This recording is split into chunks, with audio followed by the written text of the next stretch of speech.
سلیمان علیہ السلام کا لشکر چیوٹی کی ہتیا نہیں کر سکتا. ایک نبی کا ماننے والا جب چیوٹی کی ہتیا نہیں کر سکتا, کسی نردوش کی ہتیا کیسے کر سکتا ہے؟ واللہ لا يحب الفساد, اللہ کو فساد مچانے والے, آتنک مچانے والے پسند نہیں ہیں. میرے پیارے ساتھیوں, اگر آپ میں سے کوئی بھائی اس گندگی میں مبتلا ہے, اگر شراب کے نشے میں مبتلا ہے, اللہ کے واسطے توبہ کر لو. نہیں پتا موت کب آ جائے, کیا پتا شراب کے نشے میں انسان دھت ہے اور اسی حالت میں دل کی دھڑکن بند ہو جائے, ہارٹ اٹیک ہو جائے, اور اسی حالت میں انسان کا انتقال ہو جائے. اللہ کے نبی فرماتے ان العبد یبعث علی ما مات علیہ, بندے کا انتقال جس حال میں ہوگا, بندہ جس حال میں مرے گا, اسی حال میں قیامت کے دن اٹھایا جائے گا. اے شراب پینے والے, اگر تیرا انتقال اسی حالت میں ہو گیا, کل قیامت کے دن اللہ کی بارگاہ میں تو شراب کے نشے میں اٹھے گا, تو اللہ کو کیا منہ دکھائے گا, تو اللہ کو کیا جواب دے گا؟ اس گندی چیز سے تو جلدی سے توبہ کر لے, اپنے پریوار کو, اپنے آپ کو اس سے تو نجات دے دے. میرا رب قرآن میں کہتا ہے وَلَا تُلْقُوا بِأَيْدِيكُمْ إِلَى التَّهْلُكَةِ, اپنے آپ کو ہلاکت میں نہ ڈالو.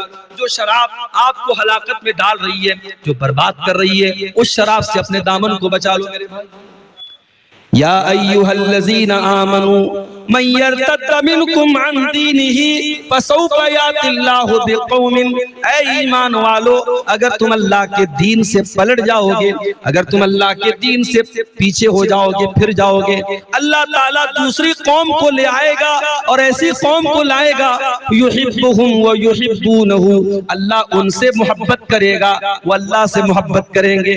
اذلۃ علی المؤمنین, جو ایمان والوں کے لیے بڑے نرم ہوں گے, عزت علی الکافرین, اور کافروں کے لیے بڑے سخت ہوں گے. یجاہدون فی سبیل اللہ, اللہ ایسے لوگوں کو لائے گا جو اللہ کی راہ میں جہاد کریں گے. ولا یخافون لومۃ لائم, اور کسی کی پرواہ نہیں کریں گے, کسی سے ڈریں گے. اگر ہم اللہ سے محبت نہیں کریں, ہم پرواہ نہیں کریں گے کہ اللہ ہم سے خوش ہے کہ نہیں, اللہ ہم سے ناراض تو نہیں ہے, اگر ہم اس بات کی پرواہ کرنا بند کر دیں گے, اللہ دوسری قوم کو لے آئے گا اور اللہ ہمیں زمین سے مٹا دے گا. اور آج ہم کائنات میں یہ چیز میرے بھائیوں ہم دیکھ رہے ہیں.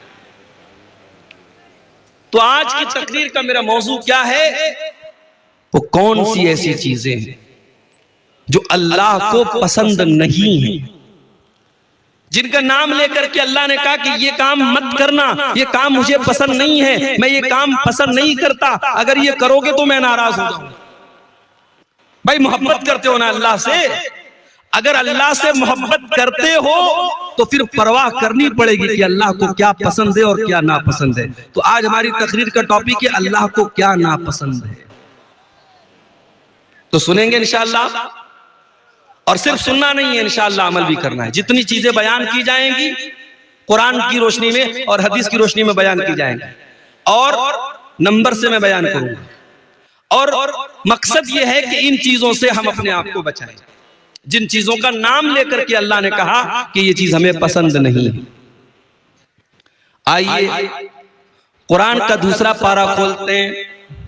اللہ فرماتا ہے وَقَاتِلُوا فِي سَبِيلِ اللَّهِ الَّذِينَ يُقَاتِلُونَكُمْ, اے ایمان والو تم ان سے جنگ کرو جو تم سے جنگ کرتے ہیں, تم ان سے لڑائی کرو جو تم سے لڑائی کرتے ہیں. وَلَا تَعْتَدُوا, اور دیکھو لڑائی کے میدان میں حد سے تجاوز نہ کرنا, اللہ کی بنائی ہوئی حد کو پار نہ کرنا. اِنَّ اللَّهَ لَا يُحِبُّ الْمُعْتَدِينَ, اللہ تعالیٰ حد پار کرنے والوں کو پسند نہیں کرتا. دنیا والوں نے ایک اصول بنایا ہے. کیا اصول ہے؟ Everything is fair in love and war, پیار میں اور جنگ میں سب جائز ہے. دیکھو آج جنگ میں کیا ہو رہا ہے. ایک طرف حماس نے حملہ کیا اسرائیل پر اور 400-500 لوگوں کو مارا. میڈیا کی رپورٹس نے بتایا بچے بھی مرے, عورتیں بھی مرے. اسلام کے اکارڈنگ غلط ہے بچوں کو مارنا, عورتوں کو مارنا. جو جنگ کے میدان میں نہیں آیا, جو لڑ نہیں رہا ہے, اس کو نہیں مار سکتا. اگر حماس کے حملے میں بچے مرے ہم کنڈیم کرتے ہیں, اگر حماس کے حملے میں بے قصور مرے ہم مذمت کرتے ہیں, ہم نندا کرتے ہیں اس کی. مگر بدلے میں کیا ہوا؟ 500 کے بدلے میں 7,000 لوگ اب تک مارے جا چکے، میڈیا کی رپورٹ۔ پورا شہر غازہ تباہ ہو چکا ہے، ہاسپٹلوں کے اوپر بمباری ہو رہی ہے، چھوٹے چھوٹے معصوم بچے مر رہے ہیں، اور دنیا کے کانوں پر کوئی فرق نہیں پڑ رہا ہے۔ تو میرے بھائی، یہ جنگ ہے۔ جنگ میں لوگ کہتے ہیں سب جائز ہے، بچے مرے جائز ہے، عورتیں مرے جائز ہے۔ میرے نبی نے کیا فرمایا؟ میرے نبی جب جنگ کے میدان میں اپنے صحابہ کو بھیجتے ہیں تو کیا فرماتے ہیں؟ اغزو بسم اللہ، جاؤ اللہ کا نام لے کر کے لڑو، وقاتلوا فی سبیل اللہ، اور جاؤ تم اللہ کے راستے میں جا کر کے لڑو، ولا تقتلوا ولیدا، کسی بچے کو قتل نہ کرنا، ولا تقتلوا شیخا فانیا، کوئی ایسا بوڑھا انسان ہے جو جنگ کے میدان میں لڑ نہیں رہا ہے، جو میدان جنگ سے کنارے ہے، اس کو خبردار قتل نہ کرنا، ولا تغلوا، جنگ کے میدان میں بھی کسی کے ساتھ خیانت مت کرنا، کسی کے ساتھ دھوکہ مت کرنا، کسی کے ساتھ فراڈ مت کرنا، ولا تقطعوا شجرتن، کسی پیڑ کو نہ کاٹنا، کسی عبادت گاہ کو مت گرانا، کسی کے پوجا استھل کو مت گرانا۔ یہ اسلام نے اصول بتائے، دنیا کا اصول ہے جنگ میں سب جائز ہے، میرے نبی کا اصول ہے نہیں، جنگ کے میدان میں بھی سب جائز نہیں۔ وہی بات قرآن کہہ رہا ہے، اے ایمان والو، جب تم اپنے دشمنوں سے جنگ کرو، جب تم اپنے دشمنوں سے لڑائی کرو، وَلَا تَعْتَدُوا، تو حد پار مت کرو۔ اللہ تعالیٰ نے ہر چیز کی حد بنائی۔ انسان جوان ہوتا ہے، لڑکا بالغ ہوتا ہے، لڑکی بالغ ہوتی ہے، اللہ نے دونوں کے اندر جنسی خواہش رکھی ہے، سیکسول ڈیزائر رکھا ہے، مرد کو عورت کی ضرورت ہے، عورت کو مرد کی ضرورت ہے۔ اللہ نے اس خواہش کو پورا کرنے کا جائز طریقہ نکاح کو بنایا، لڑکا لڑکی کا نکاح کر دیا جائے، ان کی خواہش کو صحیح طریقے سے پورا کیا جائے۔ اب وہی لڑکا اور وہی لڑکی اگر زنا کا راستہ اپنائے، اگر بدکاری کا راستہ اپنائے، اگر غلط لوگوں سے ریلیشن شپ قائم کرے، میرے پیارے ساتھیوں، یہی اللہ کی حد سے تجاوز کرنا ہے۔ اور اللہ فرماتا ہے وَلَا تَعْتَدُوا إِنَّ اللَّهَ لَا يُحِبُّ الْمُعْتَدِينَ، اللہ کی حد کبھی پار مت کرنا، اللہ حد پار کرنے والوں کو پسند نہیں کرتا ہے۔ آپ کے علاقے میں لڑکیوں کو حصہ دیتے ہیں وراثت میں؟ بولو بھائی، کیا لڑکی باپ کی وراثت میں حصہ پاتی ہے آپ کے علاقے میں؟ نہیں پاتی، میں جانتا ہوں نہیں پاتی ہے۔ کیوں؟ ارے ہم نے لڑکی کی شادی کر دی، جہیز لمبا چوڑا جہیز دے دیا، اب کیا وراثت میں حصہ بھی دے؟ یہ مینٹیلٹی ہے ہماری۔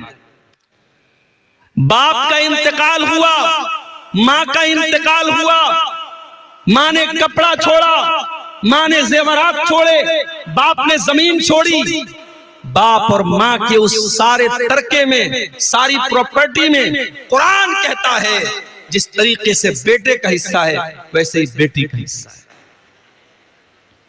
اور آج ہم پکے مسلمان، قرآن و حدیث پر عمل کرنے والے، ہمارے سماج میں بیٹی کا کوئی حق نہیں ہے۔ بیٹی مانگ لے تو سماج کہتا ہے کتنی بے غیرت لڑکی ہے، باپ کی جائیداد میں سے حصہ مانگ۔ اللہ تعالیٰ نے جب سورہ نساء کے اندر زمین اور جائیداد کے مسئلے بیان کیے، فرمایا تلک حدود اللہ، یہ میں جو حصہ ترکہ بیان کر رہا ہوں میرے بندو، یہ اللہ کی بنائی ہوئی حدیں ہیں، ان حدوں کو کبھی پار نہ کرنا، یہ اللہ کا بنایا ہوا قانون ہے، اللہ کے قانون کو تم کبھی نہ توڑنا۔ میرے پیارے ساتھیوں، آپ کار چلاتے ہیں، راستے میں ٹریفک پولیس والے کھڑے ہیں، ٹریفک کا نیم ہے کار چلانے والا سیٹ بیلٹ لگا کر کے چلے گا، بائک چلانے والا ہیلمٹ لگا کر کے چلے گا، اگر کہیں پر سگنل ہے تو ریڈ سگنل ہونے پر گاڑی آگے بڑھائے گا اور گرین سگنل ہونے پر وہ گاڑی آگے نہیں بڑھائے گا۔ یہ ٹریفک کے بنائے ہوئے قانون ہے۔ ہم نے ٹریفک کا سگنل توڑ دیا، ہم نے ہیلمٹ نہیں لگایا، ہم نے کار چلانے کے ٹائم سیٹ بیلٹ نہیں لگایا، کیمرہ لگا ہوا ہے، آٹومیٹک کیمرہ لگائے، کیمرے میں فوٹو آ گیا کہ جناب آپ نے سیٹ بیلٹ نہیں لگایا، آپ نے ہیلمٹ نہیں لگایا، آج آٹومیٹک سسٹم ہو چکا ہے.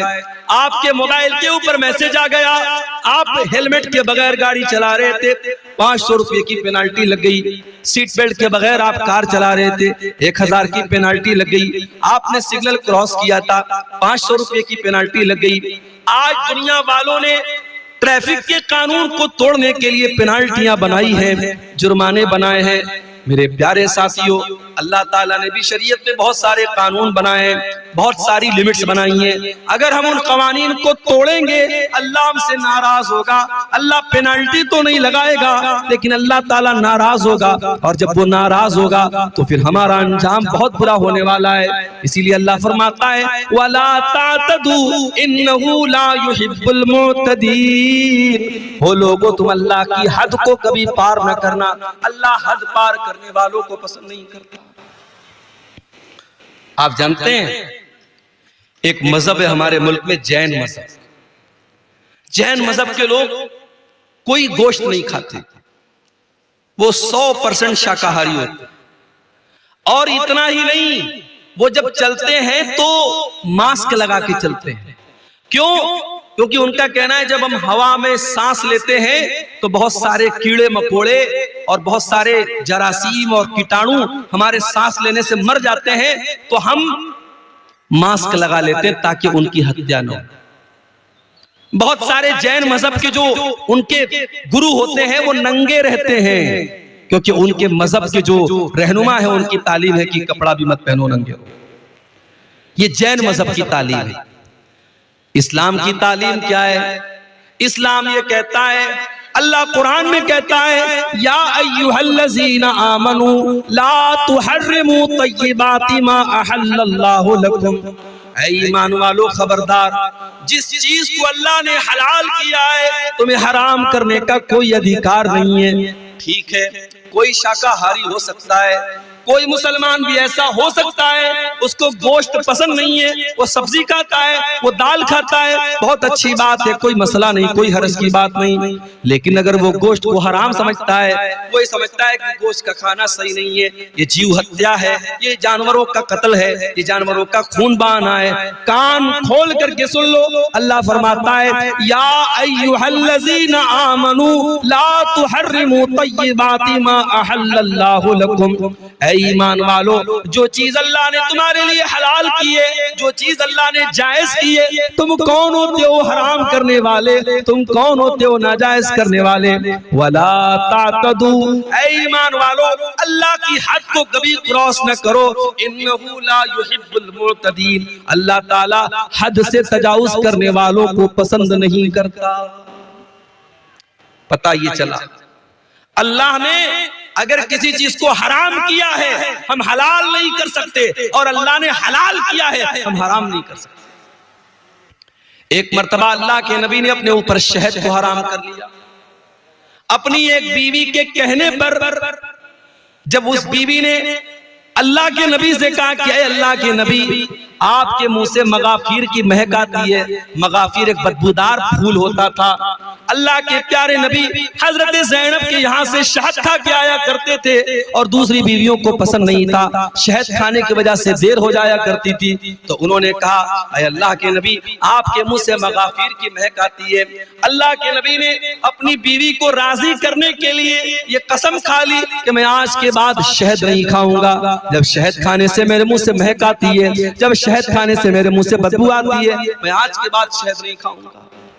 ایک نارمل سی بات, نبی نے اپنے اوپر شہد کو حرام کر دیا, لیکن اللہ کے لیے نارمل بات نہیں تھی.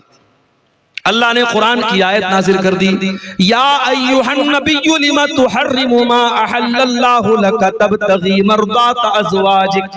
اے نبی, آپ کو یہ ادھیکار کس نے دے دیا, یہ حق کس نے دے دیا کہ جس شہد کو اللہ تعالیٰ نے حلال کیا تھا آپ نے اپنے اوپر حرام کر لیا اپنی کچھ بیویوں کو خوش کرنے کے لیے. اے نبی, آپ کو بھی اللہ کے حلال کیے ہوئے چیز کو حرام کرنے کا ادھیکار نہیں ہے.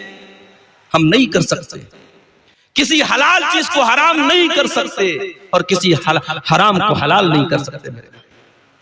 اور آگے بڑھیے, قرآن میں ایک اور جگہ یہ بات آئی ہے, سورہ اعراف میں اللہ نے فرمایا ادعوا ربکم تضرعا وخفیا، اپنے رب سے دعا کرو، گڑ گڑا کر کے دعا کرو اور چپکے چپ کے دعا کیا کرو، انہ لا یحب المعتدین، اللہ تعالیٰ دعا کے اندر حد سے تجاوز کرنے والوں کو پسند نہیں کرتا۔ کچھ لوگ دعا کے اندر بھی حد سے تجاوز کرتے ہیں۔ معاف کیجئے گا، آپ کے یہاں چندے کا جو طریقہ ہوتا ہے، بنگلہ زبان کے جو مقرر آتے ہیں وہ دعا کرتے ہیں، اس پر بھی تحقیق ہونی چاہیے کہ یہ طریقہ دعا کا صحیح ہے۔ دعا کے اندر حد سے تجاوز نہیں ہونا چاہیے۔ دعا میں ہم کوئی ایسی چیز نہیں مانگیں گے جو مناسب نہ ہو۔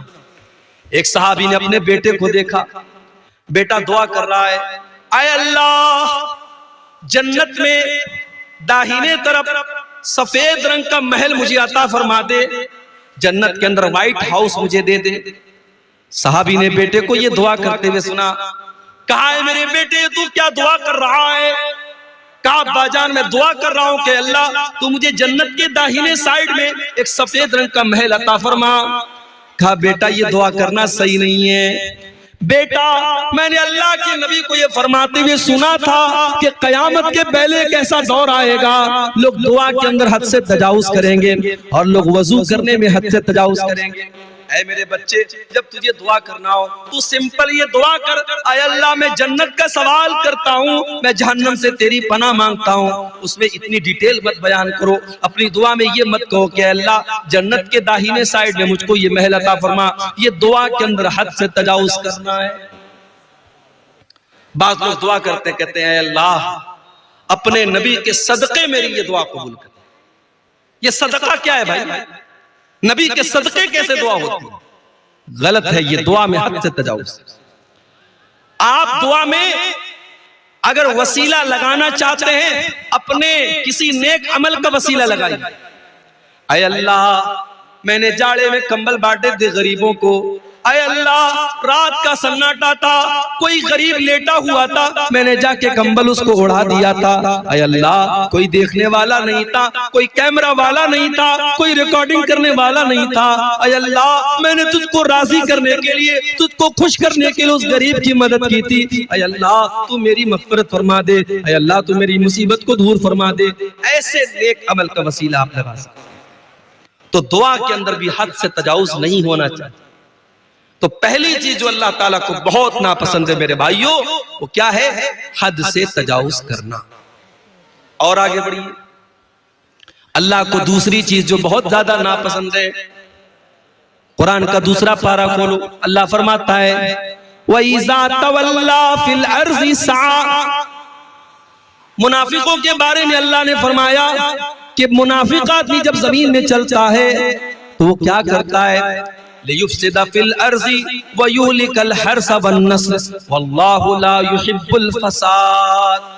وہ منافق آدمی، وہ مشرک آدمی، وہ زمین میں فساد مچاتا ہے، وہ لوگوں کو قتل کرتا ہے، وہ بچوں کو قتل کرتا ہے۔ وَاللَّهُ لَا يُحِبُّ الْفَسَادَ، اللہ کو فساد پسند نہیں ہے، اللہ کو زمین کے اندر فساد پسند نہیں ہے، اللہ کو فسادی لوگ پسند نہیں ہے، جو فساد مچاتے ہوں، جو بے قصوروں کا خون بہاتے ہوں، جو نردوش لوگوں کی ہتیا کرتے ہوں۔ جاؤ کوئی میڈیا والوں کو قرآن کی آیت بتا دے، وَإِذَا تَوَلَّا سَعَى فِي الْأَرْضِ لِيُفْسِدَ فِيهَا وَيُهْلِكَ الْحَرْثَ وَالنَّسْلَ۔ یہ منافقوں کی پہچان ہے، یہ مشرکوں کی پہچان ہے، یہ اللہ کے دشمنوں کی پہچان ہے۔ بچوں کو قتل کرنا، فساد مچانا، آتنک مچانا۔ اللہ کا ماننے والا کبھی آتنکوادی نہیں ہو سکتا، اللہ کا ماننے والا کبھی دہشت گرد نہیں ہو سکتا۔ ارے اللہ کے ماننے والے ایک چیونٹی کو بھی بلا وجہ نہیں مارتے۔ یاد کرو سلیمان علیہ السلام کا واقعہ۔ سلیمان علیہ السلام جا رہے ہیں اور راستے میں چیونٹیوں کی ایک وادی کے پاس سے ان کا گزر ہوتا ہے۔ سلیمان علیہ السلام کو اللہ تعالیٰ نے ایک اسپیشل نالج دی تھی، وہ چیونٹیوں کی بولی کو بھی سن لیتے تھے، سمجھ لیتے تھے۔ حتی اذا اتوا علی واد النمل قالت نملۃ یا ایھا النمل ادخلوا مساکنکم۔ جب سلیمان کا لشکر چیونٹیوں کی وادی کے پاس سے گزرا تو چیونٹیوں کی رانی نے اپنی چیونٹیوں سے کہا، اے چیونٹیوں جلدی جلدی اپنے بل میں داخل ہو جاؤ، لا یحطمنکم سلیمان وجنودہ وہم لا یشعرون۔ کہیں ایسا نہ ہو کہ سلیمان اور ان کا لشکر اپنے پاؤں سے تمہیں روٹ ڈالے، تمہارے اوپر چڑھ جائے، تمہیں ختم کر دے اور ان کو پتہ نہ چلے۔ وہم لا یشعرون، ان کو پتہ نہ چلے۔ اس کا مطلب کہ جان بوجھ کر سلیمان علیہ السلام چیونٹی کو بھی تکلیف نہیں پہنچا سکتے۔ او میرے میڈیا والے بھائیوں، او دنیا میں اسلام کے خلاف پروپیگنڈا کرنے والے نیوز چینل والوں، کبھی اس طریقے کے ویڈیو کو بھی اپنے چینلوں پر لگایا کرو، کبھی ان باتوں کو بھی اپنے چینلوں پر لگایا کرو۔ سلیمان علیہ السلام کا لشکر چیونٹی کی ہتیا نہیں کر سکتا۔ ایک نبی کا ماننے والا جب چیونٹی کی ہتیا نہیں کر سکتا، کسی نردوش کی ہتیا کیسے کر سکتا ہے؟ واللہ لا یحب الفساد، اللہ کو فساد مچانے والے، آتنک مچانے والے پسند نہیں ہے۔ اسلام تو وہ مذہب ہے میرے بھائی، ایک نردوش کی ہتیا، ایک بے قصور کا خون بہانے والا پوری مانوتا کا ہتھیارہ ہے، پوری انسانیت کا قاتل ہے۔ اللہ فرماتا ہے من قتل نفسا بغیر نفس او فساد فی الارض فکأنما قتل الناس جميعا۔ جس نے ایک نردوش کی ہتیا کی، اس نے پوری انسانیت کو قتل کر دیا، اس نے اتنا بڑا پاپ کر دیا کہ پوری انسانیت کو قتل کر دیا۔ ومن احیاها فکأنما احیا الناس جميعا، اور ایک انسان کی جان بچانے والا پوری انسانیت کی جان بچانے والا ہے۔ میرے پیارے ساتھیوں، دنیا میں پہلا مرڈر کس نے کیا تھا؟ قابیل نے اپنے بھائی حابیل کا کیا تھا، اور عورت کے چکر میں کیا تھا، لڑکی کے چکر میں کیا تھا۔ عورت کے چکر میں قابیل نے حابیل کو قتل کیا تھا، دنیا کا پہلا مرڈر کیا تھا۔ اللہ کے نبی فرماتے ہیں اب قیامت تک جتنے مرڈر ہوں گے، جتنے قتل ہوں گے، ہر مرڈر اور ہر قتل کا ذمہ دار قابیل ہوگا، جو کہ پہلا قتل اس نے کیا تھا۔ پتہ یہ چلا کہ جو برائی کی شروعات کرتا ہے، جو کسی غلط کام کی شروعات کرتا ہے، اس کے اوپر قیامت تک اور جب تک وہ غلط کام ہوتا رہے گا، اس کا وبال اس کے اوپر پڑتا رہے گا، اس کی سزا اس کو ملتی رہے گی۔ اس لیے برائی کرنے سے زیادہ خطرناک برائی کی اسٹارٹنگ کرنا ہے۔ حضرت لوط علیہ السلام کی جو قوم تھی، اغلام بازی کی اور لڑکے کا لڑکے کے ساتھ بدکاری کرنا اور مرد کا مرد کے ساتھ بدکاری کرنا، ان کی قوم کے پہلے یہ گندا کام دنیا میں کبھی نہیں ہوتا تھا۔ اس کام کی شروعات کی تھی حضرت لوط علیہ السلام کی قوم نے۔ اسی لیے جب حضرت لوط علیہ السلام نے اپنی قوم کو سمجھایا تو کہا تھا کہ اے میری قوم کے لوگوں، تم نے اس گندگی کی شروعات کی ہے، اور اگر یہاں سے یہ گندا کام شروع ہوا تو جب تک یہ گندا کام ہوتا رہے گا تمہیں اس کی سزا ملتی رہے گی۔ میرے پیارے ساتھیوں، اللہ تبارک و تعالیٰ کو فساد مچانے والے، آتنک مچانے والے، خون خرابہ کرنے والے لوگ پسند نہیں ہیں۔ واللہ لا یحب الفساد، اللہ کو فساد پسند نہیں۔ ارے اسلام کا تو یہ حال ہے، ہمارے پیارے نبی جب سن 8 ہجری میں مکہ میں داخل ہوئے، 10,000 کا لشکر آپ کے ساتھ ہے، مکہ کے اندر آپ بڑی فاتحانہ شان کے ساتھ داخل ہو رہے ہیں۔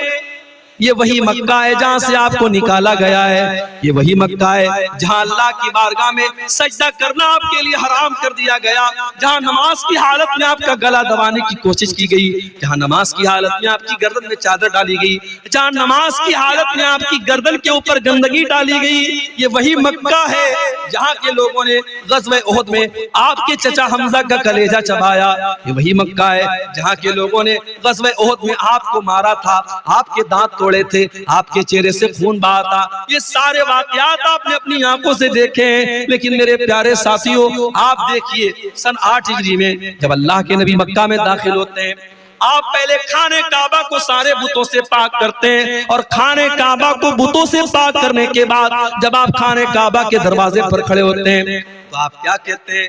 اے مکہ والو، اے قریش کے لوگوں، یہ بتاؤ تم اپنے محمد سے تمہیں کیا امید ہے، میں تمہارے ساتھ کیا سلوک کروں گا؟ سب بھیگی بلی بن جاتے ہیں، بڑے نرمی سے کہتے ہیں، بڑے پیار سے کہتے ہیں، اے محمد صلی اللہ علیہ وسلم، آپ تو بڑے اچھے انسان ہیں، بڑے اچھے باپ کی اولاد ہیں، آپ سے اچھی ہی امید رکھتے ہیں۔ آپ نے فرمایا اذهبوا انتم الطلقاء لا تثریب علیکم اليوم اذهبوا انتم الطلقاء، جاؤ آج محمد رسول اللہ کسی سے بدلہ نہ لیں گے، کسی سے انتقام نہ لیں گے، کسی کا خون نہ بہائیں گے، جاؤ تم سب کے سب آزاد ہو، محمد رسول اللہ کسی سے بدلہ نہ لیں گے۔ ظالم سے لیا ظلم کا بدلہ نہ کسی وقت، مارا بھی تو اخلاق کی تلوار سے مارا۔ میرے پیارے ساتھیوں، یہ میرے نبی کا کردار ہے، اس لیے نبی کا ماننے والا، اسلام کا کلمہ پڑھنے والا کبھی فسادی نہیں ہو سکتا، کبھی آتنکوادی نہیں ہو سکتا۔ جو آتنکوادی ہے، جو دہشت گرد ہے، وہ کان کھول کر کے سن لے، اس کا اسلام سے کوئی تعلق نہیں ہے۔ واللہ لا یحب الفساد، اللہ کو فساد بچانے والے لوگ پسند نہیں ہیں۔ اور آگے بڑھیے، تیسری چیز اللہ نے فرمایا سورہ آل عمران کے اندر، قل اطیعوا اللہ ورسولہ، قل اطیعوا اللہ والرسول، اے نبی آپ کہہ دیجئے اللہ کی اطاعت کرو اور رسول کی اطاعت کرو۔ فَإِن تَوَلَّوْا فَإِنَّ اللَّهَ لَا يُحِبُّ الْكَافِرِينَ، اور اے نبی اگر یہ لوگ اللہ کی اطاعت نہ کریں اور رسول کی اطاعت نہ کریں تو ان کو بتا دو کہ اللہ تعالیٰ کافروں کو پسند نہیں کرتا، کافروں کو پسند نہیں کرتا، اللہ کو کفر پسند نہیں۔ کفر کا مطلب انکار، جو اللہ کو نہ مانے، جو رسول کو نہ مانے، جو اللہ کی کتابوں کو نہ مانے، جو اللہ کے نبیوں کو نہ مانے، جو اللہ کے فرشتوں کو نہ مانے، جو تقدیر کو نہ مانے، جو قیامت کے دن کو نہ مانے، جتنی چیزوں پر ایمان لانا ہے ان میں سے کسی چیز کو نہ ماننے والا، اس کے اندر ڈاؤٹ کرنے والا، ان کے اندر شک کرنے والا، وہ کافر ہو جاتا ہے، اور کافر کو اللہ تعالیٰ پسند نہیں کرتا۔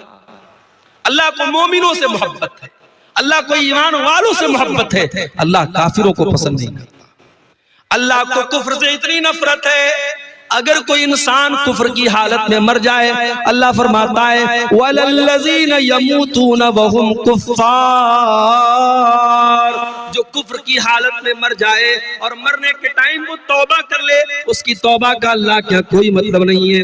جو کفر کی حالت میں مر گیا وہ ہمیشہ جہنم میں رہے گا۔ اللہ کا شکر ادا کیجئے میرے بھائی، ہم اور آپ ایمان والے، ہم اور آپ مسلمان ہیں۔ اگر ہم اور آپ مسلمان نہ ہوتے، ایمان والے نہ ہوتے، شاید ہم بھی کسی پتھر کے بت کے آگے آج سجدہ کر رہے ہوتے، شراب پی کر کے ناچ رہے ہوتے۔ یہ الگ بات ہے، بہار میں نتیش کمار صاحب نے شراب بندی کر رکھی ہے، لیکن اندر سے ٹیبل کے نیچے سے بڑی شراب پی جا رہی ہے بہار کے اندر۔ ابھی جھارکھنڈ سے میں آ رہا تھا، آج شام کو بھاگلپور سے وہاں میں نے جمعہ پڑھایا لال مٹیا میں، وہاں سے میں اسکارپیو سے آ رہا تھا، جیسے ہی بہار میں داخل ہوئی گاڑی، پولیس والے لیڈیز اور جنٹس گاڑی کو آ کے چیک کرنے لگے۔ میرے ساتھ بچے تھے، فیملی تھی، انہوں نے ٹارچ سے دیکھا بیکا چیک کیا، چلے گئے۔ میں نے ڈرائیور صاحب سے پوچھا یہ اتنی گاڑی چیک کیوں ہو رہی تھی؟ بولے شراب کا معاملہ ہوتا نا، شراب بندی، اس لیے وہ شراب چیک کر رہے تھے۔ پابندی ہے بہار کے اندر، مگر ہم سب جانتے ہیں کہ شراب پی جا رہی ہے، اور افسوس کی بات یہ ہے کہ بڑی تعداد میں مسلمان شراب پیتے ہیں۔ کتنے مسلمان ہیں جو بغیر شراب پی اپنے گھر میں داخل نہیں ہوتے؟ نتیش کمار کے ڈر سے کتنے لوگوں نے شراب پینا بند کر دیا۔ میرے پیارے ساتھیوں، اللہ کے ڈر سے مسلمان شراب پینا بند نہ کر پایا۔ کتنے افسوس کی بات ہے، سرکار کا ڈنڈا پڑا تو شراب بند ہو گئی، لیکن اللہ تعالیٰ کے عذاب کا ڈر ہمیں شراب نہ چھڑا سکا۔ 1400 سال پہلے کے حالات دیکھو، جب اللہ تعالیٰ نے قرآن کی آیت نازل کی کہ اے ایمان والو، انما الخمر والمیسر والانصاب والازلام رجس من عمل الشیطان، اے ایمان والو، یہ شراب کا پینا، یہ جوا کا کھیلنا، یہ پانسے کے تیر کے ذریعے قسمت کا حال معلوم کرنا، یہ غیر اللہ کے آستانے پر جانوروں کو ذبح کرنا، یہ سب گندے کام ہیں، شیطان کے کام ہیں۔ فجتنبو، ان سے بچو۔ جب قرآن کی آیت نازل ہوتی ہے، جب سورہ مائدہ کی آیت نازل ہوتی ہے، صحابہ کرام جو ایک زمانے سے شراب پیتے چلے آئے تھے، جب اللہ نے قرآن میں یہ آیت نازل کر دی کہ شراب گندی چیز ہے، شیطان کا کام ہے، شراب سے بچو، تو تبھی تم کامیاب ہو سکتے ہو۔ صحابہ نے اپنی اپنی شراب کو نکال کے گلیوں میں پھینک دیا، شراب کے برتنوں کو توڑ دیا، یہاں تک کہ کچھ صحابہ شراب کا بزنس کرتے تھے، شراب کا کاروبار کرتے تھے، ان کے پاس لاکھوں کی شراب تھی، ہزاروں کی شراب تھی، انہوں نے ساری شراب کو برباد کر دیا۔ کہا جب شراب حرام ہے تو شراب کا بزنس بھی حرام ہے، شراب کا کاروبار بھی حرام ہے، انہوں نے ساری شراب کو پانی کی طرح بہا دیا۔ میرے پیارے ساتھیوں، ایمان اس کا نام ہے، اللہ کے رسول کی اتباع اس کا نام ہے۔ کوئی ایڈورٹائزمنٹ نہیں کیا گیا، کوئی پرچار نہیں کیا گیا، کوئی ریڈیو پر اعلان نہ ہوا، کوئی مائک میں لاؤڈ اسپیکر میں اعلان نہ ہوا، بس نبی نے ایک اعلان کروا دیا، قرآن کی آیت نازل ہوئی اور اللہ کے نبی نے قرآن کی آیت پڑھ کے سنا دی کہ اللہ کہہ رہا ہے کہ شراب گندی چیز ہے، اس سے بچو۔ اس سے بڑھ کے گندی چیز کیا ہوگی میرے بھائی؟ آج شراب پی کر کے آدمی گھر میں آتا ہے، زبان سے گندی گندی گالیاں نکالتا ہے، شراب پی کے گھر میں آتا ہے، اپنی بہن اور بیٹی کو بھی گندی گندی باتیں کہتا ہے، شراب پی کر کے گھر میں آتا ہے، اپنے بچوں کے سامنے نازیبا باتیں کرتا ہے، شراب پی کر کے اپنی بیوی کی کمائی کھاتا ہے، شراب پی کر کے اپنی ساری کمائی کو لٹا دیتا ہے۔ اسی لیے حضرت عثمان غنی کہا کرتے تھے ان الخمر ام الخبائث، یہ شراب تو تمام برائیوں کی جڑ ہے، جو شراب پی لیتا ہے وہ زنا بھی کر سکتا ہے، جو شراب پی لیتا ہے وہ قتل بھی کر سکتا ہے، جو شراب پی لے گا وہ دنیا کا کوئی بھی گندا کام کر لے گا۔ تو آپ دیکھیں اللہ تعالیٰ کو کافر پسند نہیں، آج کافر سے زیادہ مسلمان شراب پی رہا ہے۔ ہم بہار گورنمنٹ کی بات کیا کریں، 1400 سال پہلے ہمارے نبی نے شراب بندی کر دی تھی، مگر آج مسلمانوں کا ایک بڑا طبقہ شراب پی رہا ہے۔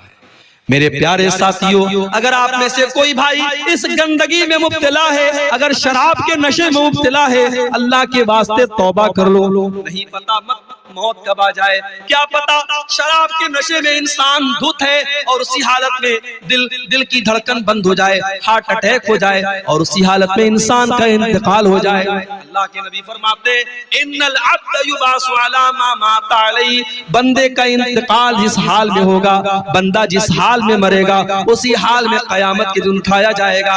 اے شراب پینے والے، اگر تیرا انتقال اسی حالت میں ہو گیا، کل قیامت کے دن اللہ کی بارگاہ میں تو شراب کے نشے میں اٹھے گا، تو اللہ کو کیا منہ دکھائے گا، تو اللہ کو کیا جواب دے گا؟ اس گندی چیز سے تو جلدی سے توبہ کر لے، اپنے پریوار کو، اپنے آپ کو اس سے تو نجات دے دے۔ میرا رب قرآن میں کہتا ہے وَلَا تُلْقُوا بِأَيْدِيكُمْ إِلَى التَّهْلُكَةِ، اپنے آپ کو ہلاکت میں نہ ڈالو۔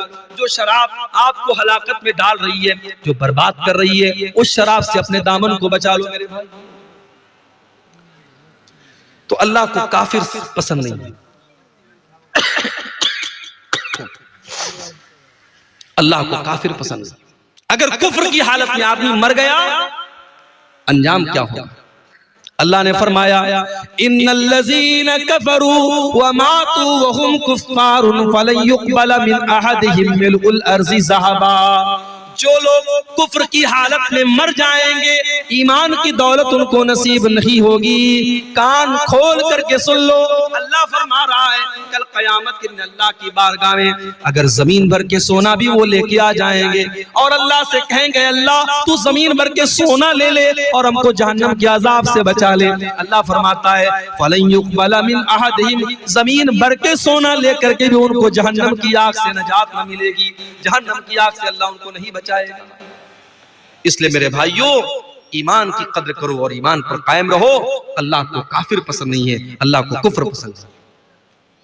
اور آگے بڑھو، اللہ کو ایک اور چیز بہت زیادہ ناپسند ہے۔ کیا ہے وہ چیز؟ وَلَا تُجَادِلْ عَنِ الَّذِينَ يَخْتَانُونَ أَنفُسَهُمْ، اے نبی، اے میرے پیارے نبی، آپ ان لوگوں کا ڈیفنس مت کیجئے، ان لوگوں کا بچاؤ مت کیجئے، ان لوگوں کی طرف سے آپ بحث مت کیجئے جو اپنے آپ کے ساتھ خیانت کرتے ہیں۔ ان اللہ لا يحب من کان خوانا اثیما، اللہ تعالیٰ ایسے لوگوں سے محبت نہیں کرتا ہے جو خیانت کرنے والے ہوں۔ خیانت اللہ کو پسند نہیں۔ خیانت کس کو بولتے ہیں بھائی؟ امانت کا الٹا ہے خیانت۔ امانت یہ ہے کہ آپ کو جو ذمہ داری دی جائے آپ اس ذمہ داری کو صحیح طریقے سے ادا کریں۔ اگر آپ ٹیچر ہیں، آپ کی ذمہ داری بچوں کو پڑھانا ہے، پڑھانے کے ٹائم آپ بچوں کو پڑھانے کے بجائے موبائل میں لگے ہوئے ہیں، بچے شور مچا رہے ہیں، بچے کتاب پڑھ نہیں رہے اور ٹیچر موبائل میں لگا ہوا ہے، یہ امانت کے ساتھ خیانت ہے۔ پولیس کا کام کرائم کو روکنا ہے، پولیس والا بجائے کرائم کو روکنے کے اگر کرمنل لوگوں سے رشوت لینا شروع کر دے، اگر وہ گنڈوں اور بدماشوں سے ٹیکس لینے لگے، ان سے پیسہ لے کر کے ان کو چھوڑنے لگے، یہ پولیس کے عہدے کے ساتھ خیانت ہے۔ ان اللہ لا يحب من کان خوانا عظیما، اللہ کو خیانت کرنے والے لوگ پسند نہیں ہیں، اس لیے امانت پہ خیانت سے بچو میرے۔ جو بھی امانت اور جو بھی ذمہ داری آپ کے کندھے پر ڈالی گئی ہے، اس ذمہ داری کو صحیح طریقے سے ادا کرو۔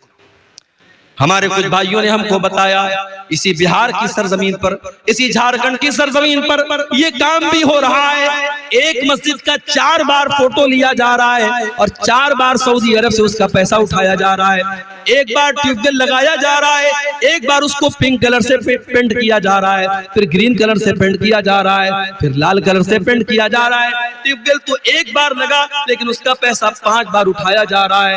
یہ 420 یہ اللہ کے دین کے نام پہ ہو رہی ہے، صدقہ خیرات کے نام پہ ہو رہی ہے، زکوٰۃ کے نام پر ہو رہی ہے۔ میرے پیارے ساتھیوں، اس بے ایمانی کا حساب قیامت کے دن دینا پڑے گا، ان علماء کو بھی دینا پڑے گا، ان مشروعات کا کام کرنے والوں کو بھی دینا پڑے گا جو آج امت کے پیسے کے ساتھ اتنی بڑی خیانت کر رہے ہیں۔ آج کتنی مسجدیں جو باہر سے فنڈ آیا 30 لاکھ کا، لیکن اس میں دیا گیا صرف 10 لاکھ روپے اور میٹیریل کو بالکل ہلکا کر دیا گیا۔ پتہ یہ چلا 5 سال کے بعد مسجد کی چھت بیٹھ گئی، 5 سال کے بعد مسجد کی زمین بیٹھ گئی، 5 سال کے بعد مسجد کی دیوار گر گئی، پیسہ آیا 30 لاکھ، لگایا گیا 10 لاکھ اور 20 لاکھ کو بیچ میں سے غائب کر دیا گیا۔ میرے پیارے ساتھیوں، کیا یہ خیانت نہیں ہے؟ ان اللہ لا يحب من کان خوانا اثیما، اللہ تعالیٰ خیانت کرنے والوں کو پسند نہیں کرتا۔ اور ایک بات اور کہنا چاہتا ہوں، یہاں بہت سارے ہمارے بزرگ بھائی بھی بیٹھے ہیں، اولاد والے بیٹھے ہیں، ہماری کچھ مائیں بھی بیٹھی ہوں گی، وہ مائیں ہیں جن کی گھر میں بیٹیاں ہیں۔ اگر آپ ایک بیٹی کی ماں ہیں، اگر آپ ایک بیٹے کے باپ ہیں، یہ بیٹے اور بیٹی بھی آپ کے کندھے پر اللہ کی امانت ہے۔ اللہ نے اگر آپ کو اولاد دیا ہے، اللہ اولاد کے بارے میں سوال کرے گا۔ اللہ کے نبی فرماتے ہیں کلکم راع و کلکم مسئول عن رعیتہ، ہو لوگو تم سب کے سب ذمہ دار ہو اور تم سے تمہاری ذمہ داری کے بارے میں سوال کیا جائے گا۔ فالرجل راع علی اہل بیتہ، انسان اپنے گھر والوں کا ذمہ دار ہے، اپنی فیملی کا ذمہ دار ہے، اپنے پریوار کا ذمہ دار ہے، اور انسان سے اس کے پریوار کے بارے میں سوال کیا جائے گا۔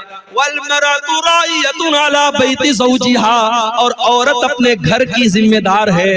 شوہر تو نوکری پہ چلا گیا، شوہر تو دکان پہ چلا گیا، شوہر تو کاروبار پہ چلا گیا، گھر میں 24 گھنٹے رہنے والی تو عورت ہے۔ گھر میں جوان بیٹی کس سے باتیں کر رہی ہے؟